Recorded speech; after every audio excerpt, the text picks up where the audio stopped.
Although the holidays are a joyful time for many people, for others it can be a time of loneliness. So a Collinsville woman decided to spread some cheer to the folks at an assisted living home near her home. News on 6's Jaden Brannon tells us the residents love it.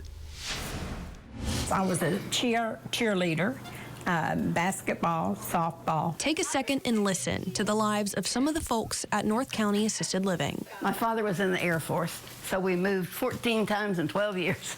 They've lived great moments. They now only get to remember.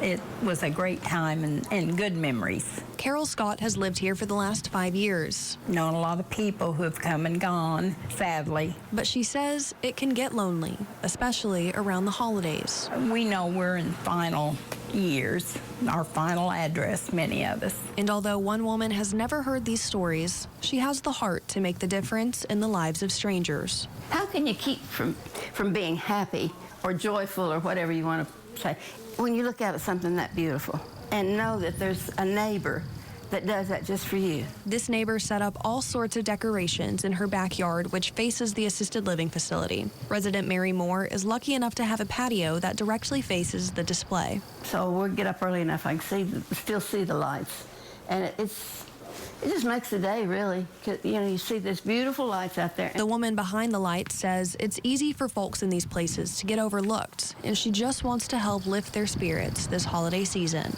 They did that because they wanted us to feel good. And just knowing that somebody is thinking about us, it's just wonderful. And while our Secret Santa would like to stay anonymous, the residents have something they'd like to say to her. Thank you for making not just our days, but our nights. You know, there's so many thoughtful people in this world, and we benefit from that. In Collinsville, Jaden Brannon, Oklahoma's own, News on 6.